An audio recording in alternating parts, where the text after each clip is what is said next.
made. I will say this about investing. Everything you do learn is cumulative. What I learned at 20 is useful.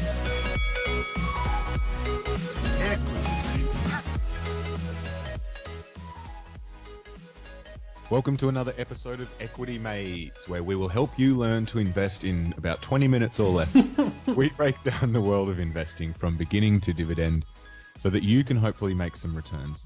My name's Bryce, and as always, I'm joined by my equity buddy, Ren. How are you going, bro? I'm very good, Bryce. How are you? Good. We've made it through the grand final, so I guess sad because it's the end of the footy season. Yeah, I know. It's always a tough time of year. The longest point before we get more footy. Yeah, very true. Yeah. But we're going into trade period soon, so that's another thing to look forward to. Yeah. But Eagles, they won. And NFL Week 4 has just wrapped up, so it just keeps going for me. You. How's your team going?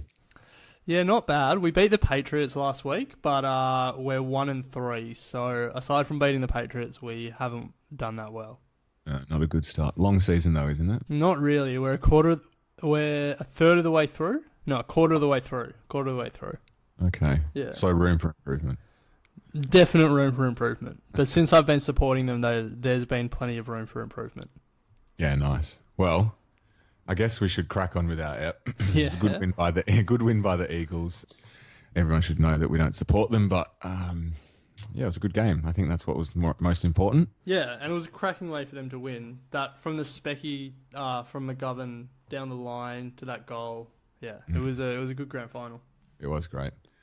So, end of the football season, end of September, start of October, new episode, new segment to discuss and talk about, Ren. We've brought in Ask Us Anything, which, if you've just joined the show, on the last episode of every month, we now dedicate that period of time to answering all questions that have come in from our listeners, from all our equity mates out there via social media or through our forum online, Ask Us Anything. We'll answer as many as we can, and if we can't do it, then we're going to get our network of professionals who we've met over the last sort of 18 months or so to answer on our behalf, and that way we can make sure we get the best answers out to you guys. So Ask Us Anything is on our website. If you need any questions, hit us up there. But Ren, now we're going to also be dedicating the first episode of each month to the Equity Mates Book Club. Yeah, that's it. Talk us through it. We figured now that the footy was done, we had some time to dedicate to reading. Yoo-hoo! So, you know, we always ask in our interviews, what are 3 books that you'd recommend?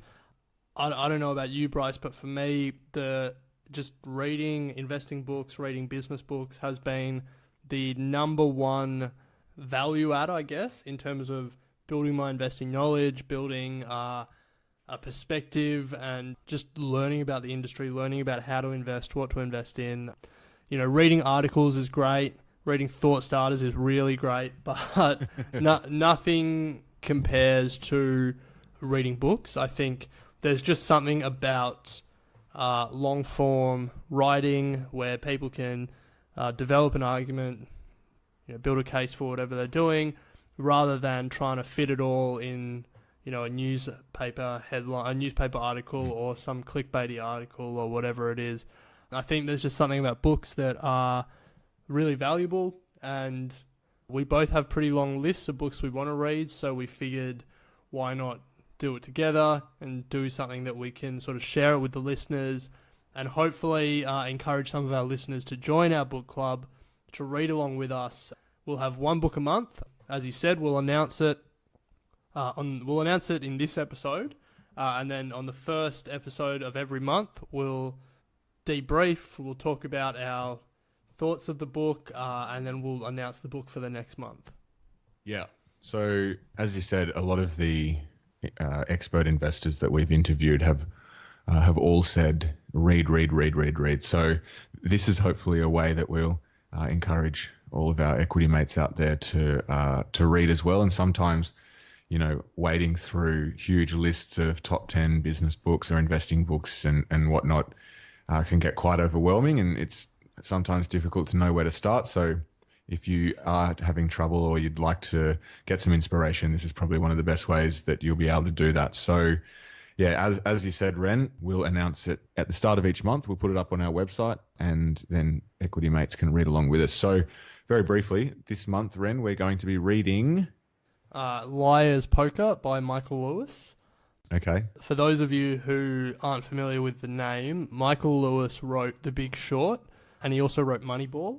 He's written a bunch of really well renowned books, but also just really easy to read books.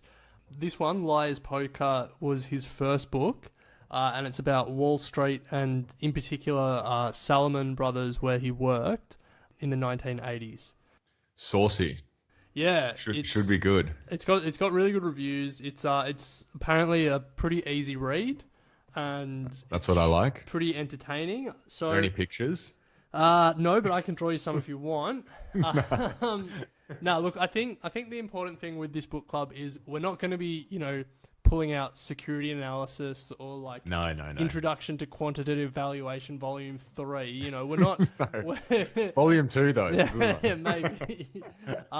We're not picking books that we're not picking textbooks. We're picking things. It's a book club. Your standard book club is just an excuse to have people around, have a couple of drinks, and catch up with your mates. And this is going to be no different. Yeah. So yeah, look. It's just a good way to get reading, so join our book club. Yeah, absolutely. So we've kicked off now, and we'll be discussing this in a month's time. Yeah. All right, Ren. So this episode is all about some things that are close to the hearts of millennials. We thought we would revisit what's going on with Tesla at the moment. There's a lot been going on since we last spoke on air about it in particular. And we're also going to talk all things pot stocks. Yes. Millennial investing. This is the episode. Millennial investing. Yeah. Every good millennial's portfolio is 25% Tesla, 50% pot stocks, and then 25% crypto, right? 100%. Yeah. Yeah, good. So let's start with 25% Tesla. Yeah. A lot's been going on. He's had a $27.5 million tweet. Or $55 million if you want to include what Tesla has to pay. Yeah. So we last did a Tesla maybe 4 months ago. Yeah. And we were then talking about Tesla having some trouble meeting their production targets. They were trying to produce 5,000 Model 3s a quarter, and they were struggling to do that. In the intervening time, they still haven't hit their production target. I think their results, their most recent quarter results, come out very soon. But instead, I don't even know how to describe what we've seen. We've seen maybe a little bit of a meltdown. An absolute collapse. Yeah. So of a CEO and chairman. It all started with a tweet, as all good stories these days do. Yes. Elon invest in Twitter. Yes. That's another story. Elon tweeted that he was going to take Tesla private and he had secured funding. And those two little words, funding secured, has got him in a whole lot of trouble. Yeah. Because he didn't have the funding secured, as it turns out. And it is illegal to lie to the market and try and manipulate the stock price. Well, it was also not just the funding secured part, but the fact that he also put a price on the share that on the value of the company that he was going to take it private at $420. Yes. Which was well above the current trading price at the time. So that was definitely seen as trying to manipulate the share price just as much as lying about the fact that he'd had some Saudi princes or whatever it was. It's probably worth touching on. So the $420 a share, he then later claimed was a 20% premium on the current share price, rounded up a little bit, but it sort of come out afterwards that he actually chose 420 because he thought his girlfriend would appreciate the pot reference. So, well, there was rumors circulating that at the time he did the tweet, he was actually high. Yeah. I mean, that's all hearsay. But well, it wasn't even a rumor. It was Azalea Banks was at Elon's house looking for Elon's girlfriend Grimes and couldn't find them, so just started posting all this stuff to Instagram, including that Elon was high on acid when he did that tweet. So There you take that with multiple grains of salt. But yeah, so he tweets.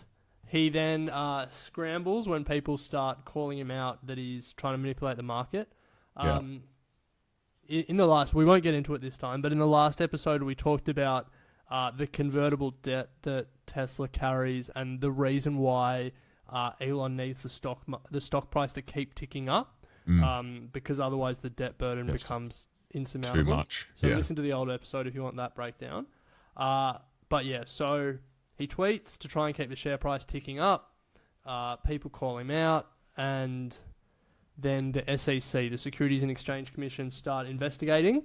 And last week they came back and they sued him. Essentially. They sued him for 55 million. I think 55 million Aussie or whatever, or close thereabouts. Well, hold on, no. They sued him to get him to. They wanted to remove him for 3 years as the head of a public company. Yes, which they have done. Well, hold on, no. So they wanted to remove him as CEO and chairman, and that he couldn't be an executive of a public company for 3 years. But then it came out over the weekend that he settled with the SEC. And then the settlement is $55 million. So half Tesla has to pay and half Elon personally has to pay. And then he's stepping down as chairman of the Tesla board, but he remains as CEO. Yeah. And then Tesla also have to appoint 2 independent directors as well to fill out the board, because the board's pretty stacked. It's like Elon and then Elon's brothers on it. All his buddies, Yeah. So, what do we reckon? I guess the good news that might come out of this is someone in the running to become the next chairman is actually an Australian. She's on the board of, she's the CFO of Telstra at the moment and has been on the board of Tesla for quite a period of time now. Forgive me, I can't remember her name, but she's in the running for next tilt at chairman. So that would be kind of cool from an Australian perspective.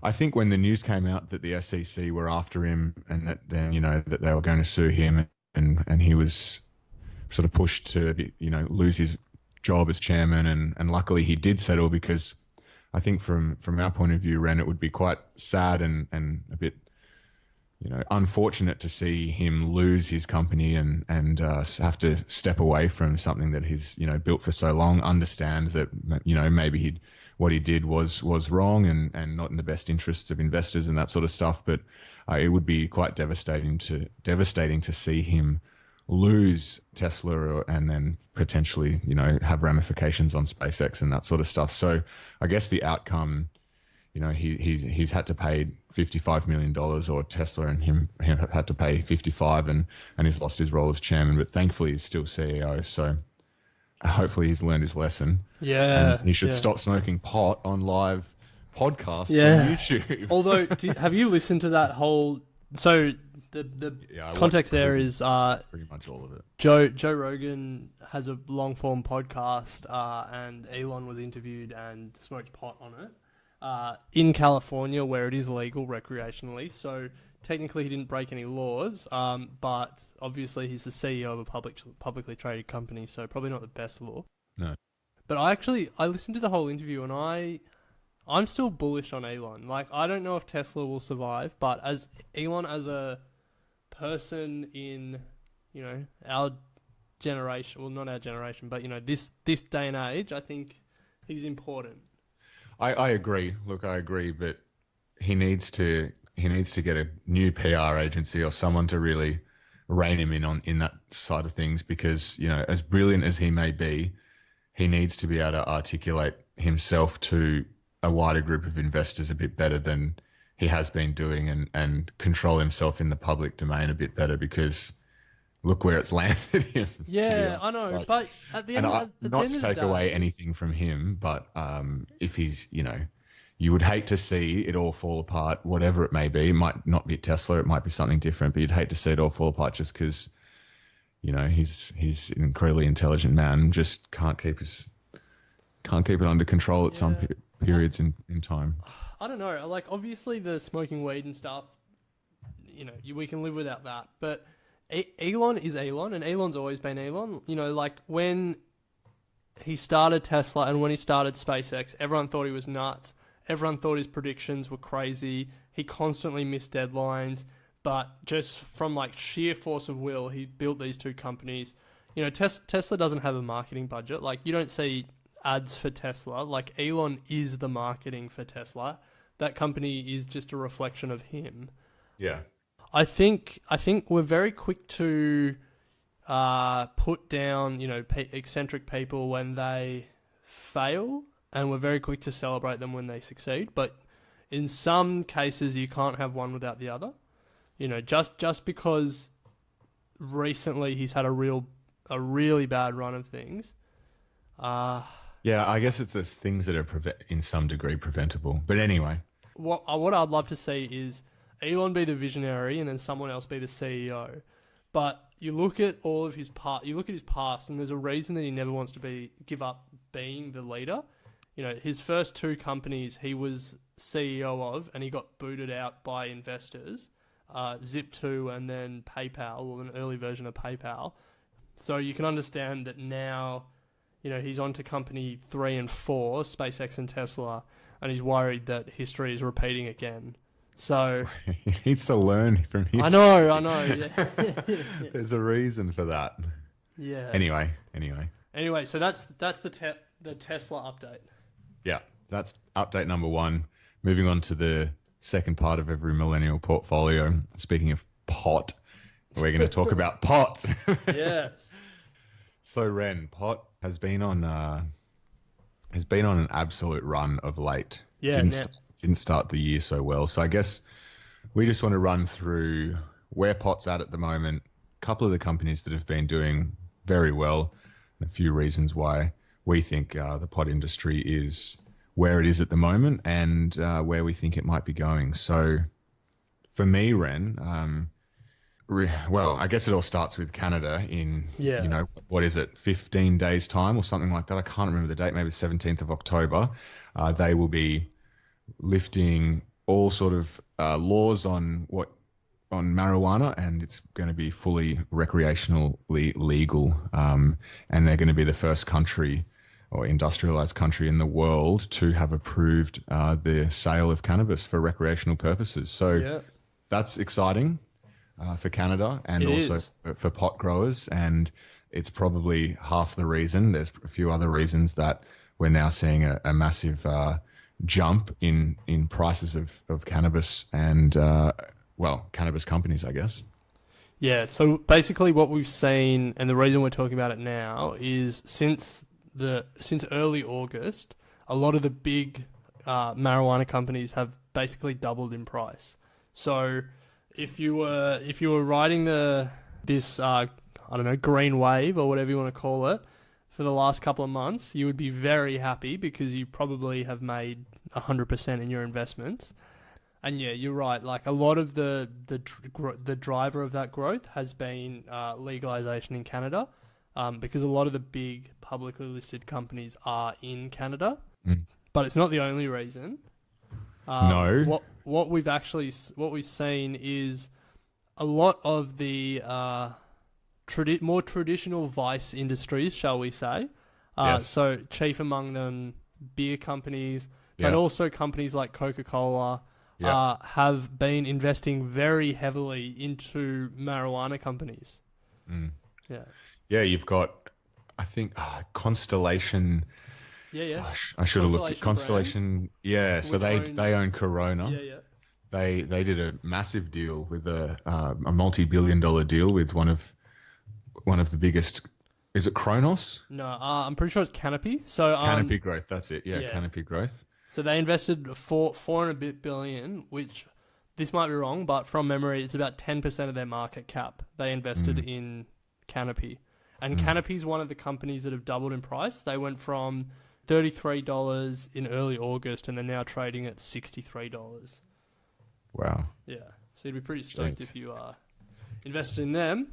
The thing is, yeah, absolutely. So the thing is, you know, we were investing in MMJ, which is an Australian related pot company, a number of years ago, and it was at a time where a lot of this talk was starting to surface about the potential legalization of pot in Canada, and there was a huge run on MMJ and a few other affiliated companies in Australia, and probably most likely in the US. We just didn't really have a view on it. And so it kind of, you see this, and is this an industry that is incredibly sort of momentum driven is my first question. And is there actually much substance behind a lot of this, or is it just another everyone's getting on, so let's get on board? Because if you look at the start of January, for example, 2018, the index for marijuana plunged by about 40% between January and July, and it's only since sort of the end of July that we're now seeing this huge run. Now, I don't know when Canada announced that they were going to be going legalized. I don't know if you know, Ren, but you'd think it would have been priced in well, a long time ago. So I don't know if you have any comment on that, but I think from my point of view, yes, everything's soaring at the moment, but is it just a momentum thing and we're going to see a bit of a burst, or what's your view? So my view is that this wave is this there's enough momentum behind it that this is going to happen, that the war on drugs will lose marijuana as a target. I think what we've seen in America there's a lot of sort of converging factors, and it's sort of spreading out across the world, but things like just the recognition that the war on drugs has failed, a lot of like the health and wellness movement, and isolating the non-hallucinogenic parts of weed and finding all these, health benefits, Alzheimer's benefits, stuff like that. Obviously the sort of rejection of this mass incarceration movement, and the overly punitive penalties for marijuana possession and stuff like that. I think there's a lot of things that are coming together that are driving this movement, and then you see the results in places like Colorado and California, and I'm sure it will be the same in Canada. The amount of tax revenue the government makes from it. I don't think this is going to stop. I think it will keep going. And so I think the industry as a whole, I'm very bullish on. But I think, as with any industry, there will be winners and losers. And part of the really interesting thing for me is when you see a new industry develop, most of the time it's from the ground up. A new technology comes along, or a new industry is created in some way. And well, yeah, weed grows from the ground up. Sorry, that was very really true. Bad. That was bad. No, it was good. I like it. But you start, with one customer, one user, and then you grow and you grow, and these companies scale up as the users scale up. Mm-hmm. But marijuana is this really interesting industry where there is a massive user base globally, and there's global supply chains, and there's the industry exists, but it's now legal, and so the legal industry isn't growing from the ground up and one user at a time, but it's how does the grey and black markets integrate with these legal structures and legal companies. I just think I think it's a very interesting transition that we're living through at the moment. Yeah, agreed. So I need to do some more research into the particulars of these sort of companies. So I'm looking at like the big ones in the States at the moment: Canopy Growth, Aurora Cannabis, one called Aleafia, Tilray is going nuts at the moment, and Cronos Group. All of them up, hundreds of percent in the last sort of 3 to 6 months. Now, the question is, as you're saying, the user base is already there. We know the product works. We know it exists, and is it just a matter of now these companies establishing who's the dominant one, who's going to get the market share, or are they all focusing on different things? I don't know if you know much about them, Ren, and are people investing in them just because they want to be on board, they don't want to miss out, or are there particulars that this is something that I need to go away and have a closer look at? Yeah, so I've had a bit of a think about this in preparation for our episode, and for my mind, there's sort of 3 broad categories, 3 broad ways that you could play this. So the first one is the more traditional investments, and they will be your growers and your dispensaries. Yep. And I think the really important thing with that is you don't want to invest in a company that isn't, ideally isn't vertically integrated, but which is where so a company that's vertically integrated would be a grower and own dispensaries as well. But I think the most important thing is that the growers will quickly have their margins squeezed, much like any commodity industry. There's not going to be a lot of pricing power when marijuana becomes a bigger industry and becomes more of a commodity. So I think if you're investing in a company that has a lot of licenses to grow marijuana at the moment and don't do anything else, I think that's probably a losing long-term bet. Just because, as with anything, think about what's the milk in Australia at the moment. Primary producers lose all their pricing power when it becomes a commodity, and when one dairy cow is the same as another dairy cow, in the same way that one marijuana plant will be much the same as the other one, then there's probably a losing bet. So that's the first category, is the traditional, like the growers and the dispensers. And in that case, look for companies that are vertically integrated, that are growing, producing and selling through their own supply chain, because they'll have more pricing power and be able to do more interesting things. The second way to play it is the like related services. And so, they're things like, there's a big industry around providing financing and banking to these companies at the moment, because federally they can't use any federal banks in America because it's still illegal federally. And similarly, like compliance and tax plays for servicing this particular industry. There'll be a bunch of testing that needs to go on, and I think I was listening to a podcast this morning, and they were saying there's 3 big players in that industry. They're all private at the moment, but if they grow, they might become public. And then there's a lot of stuff around the health and wellness category, and using cannabis extract and CBD and stuff like that for like health applications and stuff like that. And then another one that is really interesting is a REIT, so a property. What is it? A real estate investment trust. Real estate investment trust. It's called Innovative Industrial Properties, and what it does, it's bought a whole lot of facilities for marijuana dispensaries, marijuana growers, and stuff like that, and then leases them. It out. Yeah. So it's particularly focused on that industry. So a bunch of different options there. All of the sort of other services that service the more traditional growers and dispensers, and then the third one, and the one that I probably like the most, and I'm probably going to focus on the most, are the acquirers. And so, we touched on some. Constellation Brands made a $4 billion bet on Canopy growth. Coca-Cola, I can't remember which one they invested in, but they made a big bet in one of the marijuana companies. It might have been Tilray. Do you remember off the top of your head? No, I can't, to be honest. Yeah, okay. Anyway, may have been Tilray. The one that hasn't been discussed, well, they haven't made any moves, at least as far as I can tell, but I reckon is one to watch, is Philip Morris. Okay. The cigarette company. Interesting. I mean... What have they done?